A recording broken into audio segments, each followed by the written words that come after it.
That's the worst part. It's the first few seconds. I'll be watching this. Awesome. Hello, my name is Chase Dorsett. I'm a missionary out here in Wichita, Kansas, currently in my 3rd year of mission. Anyone can do this, but not everyone will.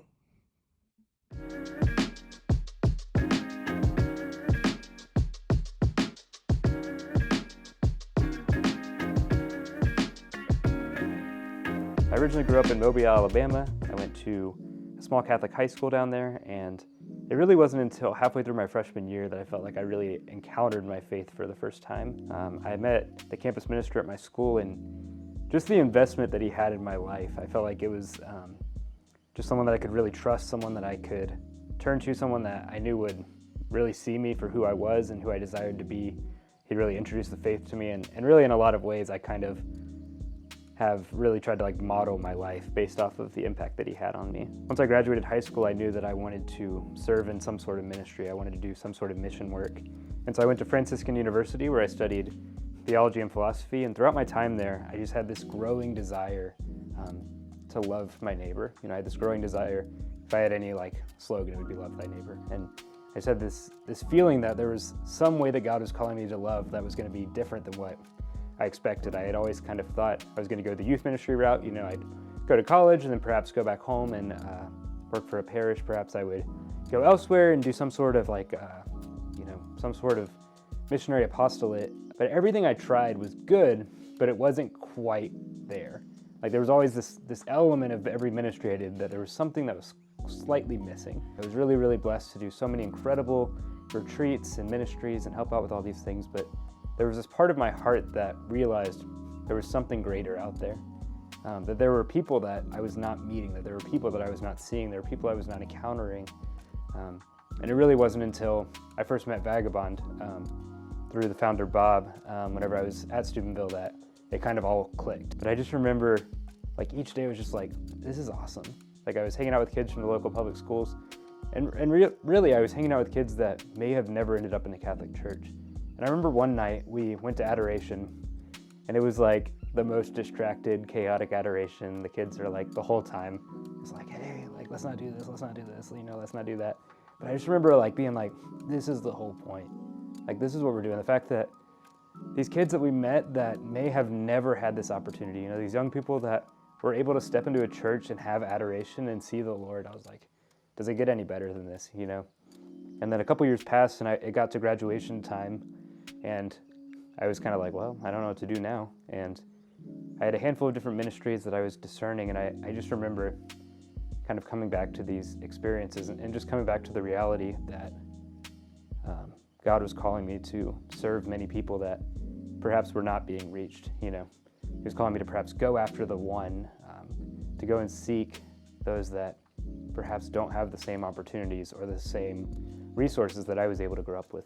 I know my first year in Vagabond, in 2023, I got here and I was a little nervous. I was I grew up in a very different environment. I don't really know a lot of the kind of cultural relevancies and a lot of the things that the teens may be interested in. I'm a little nerdy and a little goofy, and I don't always get all of their social cues and stuff. And I was a little how is this gonna work?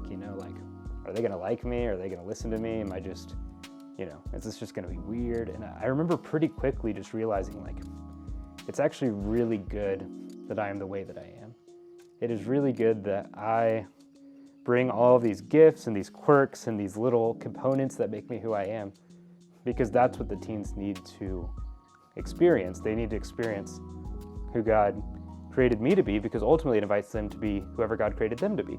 Makes me excited for my future with the ministry, where it's there will always be teens that need to be loved, and there will always be teens that God is calling me particularly, even though I grew up almost 1,000 miles away in perhaps a different schooling environment and a very different cultural environment in the South, that He's called me here, particularly at this time, to love the kids here in Wichita, Kansas.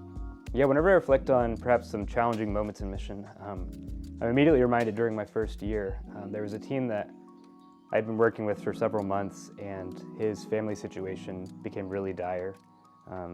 His father had disappeared. We didn't know where he was. His family situation was very unstable. His home situation was very unstable. There was a lot of need for just love amongst their family. And I remember going over there one night, and I'm just like standing in their living room, and I'm like, what are we gonna do? Like what the heck am I gonna do? I don't have all of the training, I don't have all of the answers, I certainly don't. I've never been in this scenario before, but I was just like, whatever you need me to do, we're gonna do it. And it was incredible to see over the following few months, the relationship I was able to build with his family and with his mom. And ultimately, that led to him being placed in a different home. But I've seen the way that that's bore fruit over the last year, and I've seen the way that even in this really, really challenging, really difficult, really complicated scenario, the Lord was able to use me to reach this family. I was able to just be there and be like, I love you guys, and I want you to be able to seek the resources that you need. Whenever I think about some highlights during my time in mission, the first thing that comes to mind is this past summer we were able to go to a Steubenville conference in Springfield, Missouri, and while we were there was a team that I've been working with for about a year and a half now, and he's always kind of been a little bit standoffish.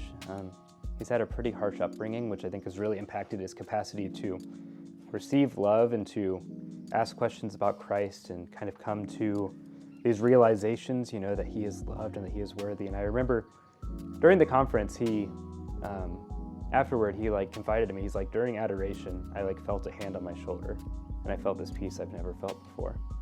I've just seen these ways in which, during Bible study, after Bible study, he's been asking questions that I don't think he's ever asked me before. He's been asking about, different elements of our faith, asking about what is fasting, why do Catholics do this, why do we believe this, why, and going to Mass with me, going to daily Mass and experiencing the Lord in this way. And it's been a really incredible experience to see how, even though, sometimes we would assume, success in mission looks like every kid getting baptized and confirmed and graduating high school and having perfect GPAs and stuff. The reality is that success is teens coming to the knowledge that they are loved by God, that they are loved by our mission community, that they are loved by this family. But ultimately, the reality is that we want all of the teens to know once they leave this space, whether they move, whether they graduate, go on to college, whatever it may be, that they can trust God. They can trust that he is good. They can trust that he is loving. And to see even just one teen through what would easily be considered, just a small moment on a single retreat in a different state, I think has really begun to change his life. And I'm really excited to see over the next year how that's going to continue.